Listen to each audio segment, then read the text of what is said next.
Salutare, prieteni, și bine ați revenit pe canalul meu de YouTube. Astăzi vom discuta și vom aborda o temă foarte importantă, reciclarea și refolosirea.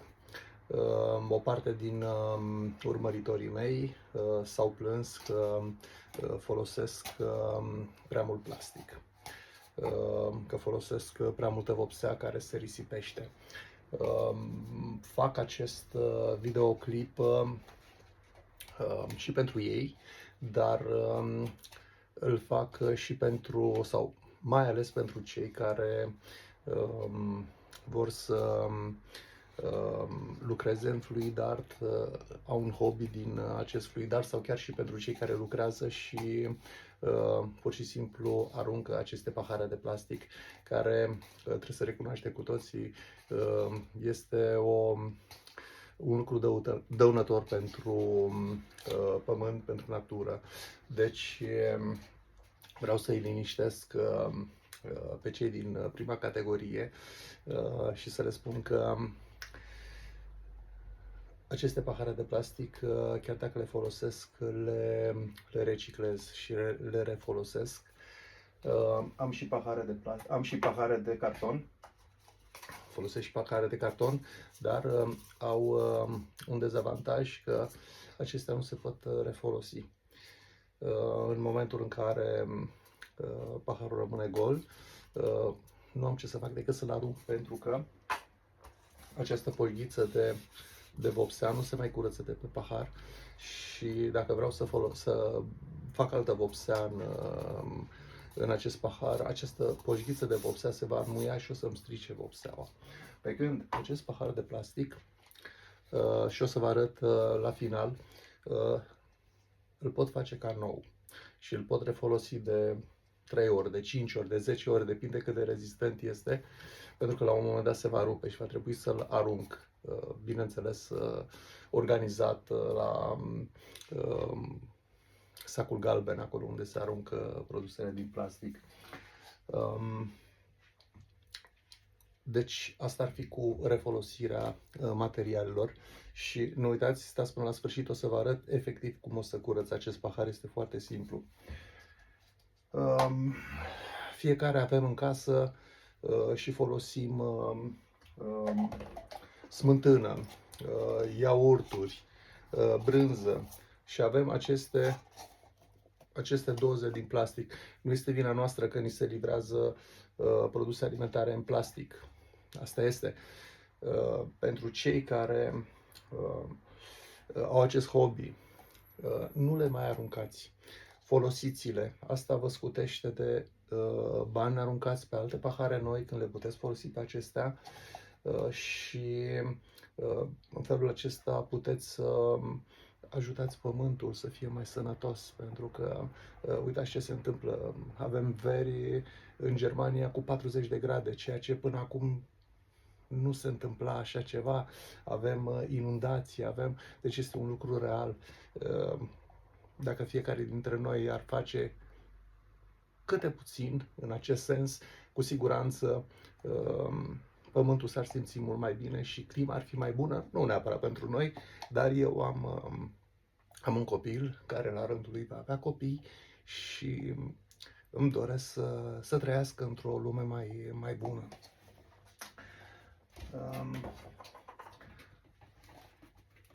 Dozele de mascarpone, orice gospodină care face prăjituri acasă cumpără așa ceva. Acesta este un recipient foarte bun și foarte util, pentru că are capac.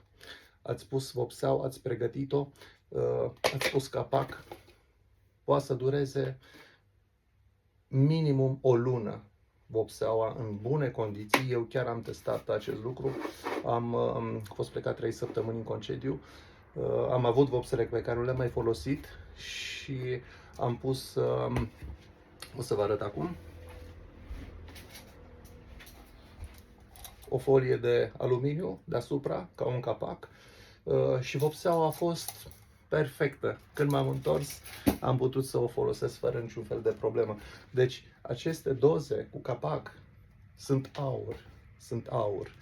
Plus că aceste doze vă pot, fiind și puțin mai mari, vopseaua care se scurge de pe pânză în momentul în care turnați un tablou, deci un lucru inevitabil, o puteți colecta, o strecurați într-o astfel de doză, i-ați pus capac și o folosiți ca și spațiu negativ pentru un următor tablou. Eu asta fac cu toată vopseaua care se scurge și am avantajul că o pot folosi în siguranță, mai ales că eu nu folosesc silicon sau alte nebunii, ulei de cocos sau spray-uri.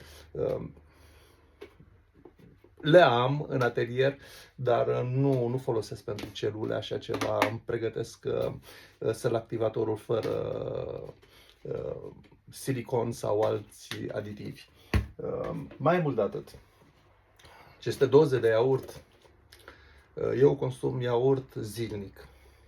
Face parte din meniul meu care m-a ajutat să slăbesc 8 kg în ultimele 2 luni. O să vă pot spune și rețeta fără să țin dietă. Sunt bombă. Aici îmi pregătesc albul, negru pentru spațiul negativ. Ai nevoie de multă culoare. Atunci când torni suprafețe mari, ai nevoie de așa ceva. Aceste găletușe cu capac sunt aur. Nu le mai aruncați. Orice aveți plastic, orice aveți, o doză de smântână, nu le aruncați, folosiți-le. Folosesc, așa cum v-am spus, și pahare de plastic. Au un dublu dezavantaj. Sunt puțin mai chiar un triplu. Sunt puțin mai scumpe decât plasticul, dar aș trece peste acest aspect. Nu se pot curăța și sunt opace. Nu pot vedea înăuntru ce culoare am. Pentru că eu îmi acopăr, așa cum v-am arătat, îmi acopăr cu folie, îmi acopăr vopseaua în fiecare seară sau de fiecare dată când folosesc vopseaua, și ca să, având multe culori preparate, 20 de culori preparate, va trebui pe fiecare practic să dau folia jos și să văd practic ce vopsea am. Aș putea să scriu, dar ăsta este un motiv pentru care folosesc mai puțin paharele de plastic. Uitați, am pahare de plastic, de carton. Nu se mai pot folosi. Am încercat să le folosesc. Tot acest negru, care acum este fin, în momentul în care o să-mi pregătesc altă vopsea, se va dezlipi de pahar și îmi va strica vopseaua, voi avea numai scame. Cam atât, nu o să vă mai plictisesc, ce o să vă arăt în continuare cum o să curăț un pahar. Le strâng, le las să se usuce, consum vopseaua, le las să se usuce și atunci când am puțin timp, le iau și le curăț și le refolosesc. Sunt foarte bune, cu puțină atenție să nu se spargă.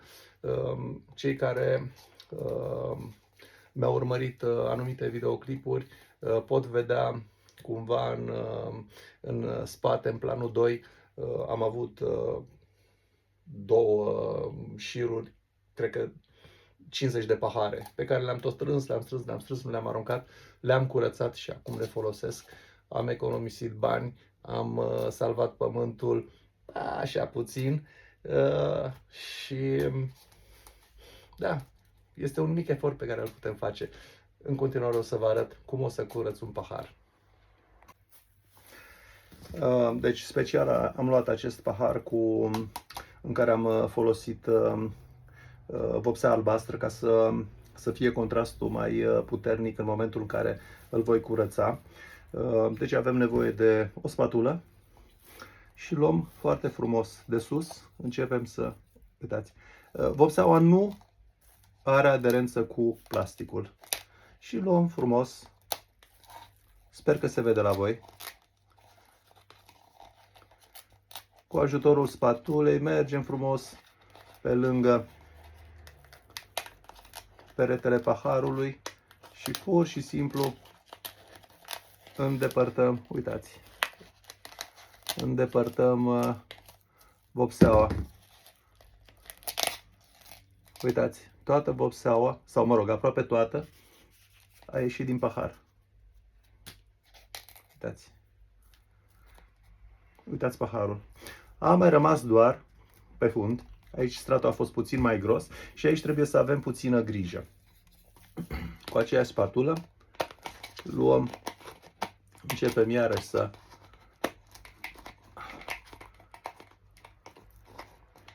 să curățăm încet, rotind.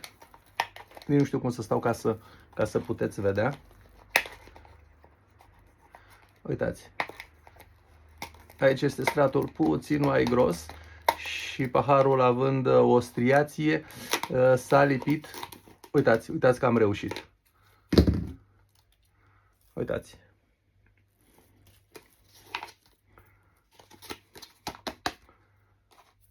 Am obținut un pahar curat. Deci este atât de simplu. Cât a durat? Un minut, dar normal durează mai puțin, pentru că eu am și puțină experiență, puțină dexteritate la curățat pahare, deci mă pot recalifica.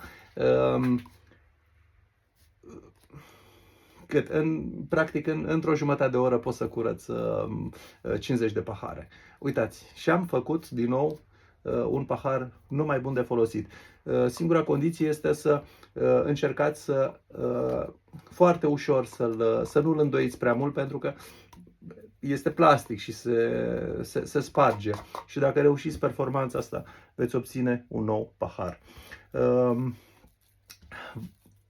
M-aș bucura ca acest videoclip să fie văzut de cât mai multă lume, nu neapărat pentru vizualizările mele, pentru că deocamdată contează mai puțin asta, ci pentru faptul că un singur minut,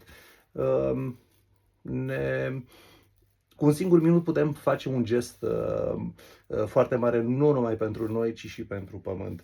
Deci, ce vă rog, dacă puteți, dați share la acest material, pentru că este foarte, foarte, foarte important. Este mult mai important decât turnarea unui tablou.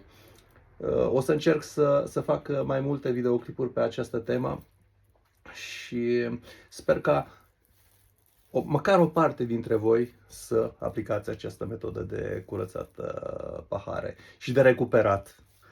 Vă mulțumesc mult pentru vizionare, sper că ați rezistat până la sfârșit, videoclipul nu a fost așa de lung.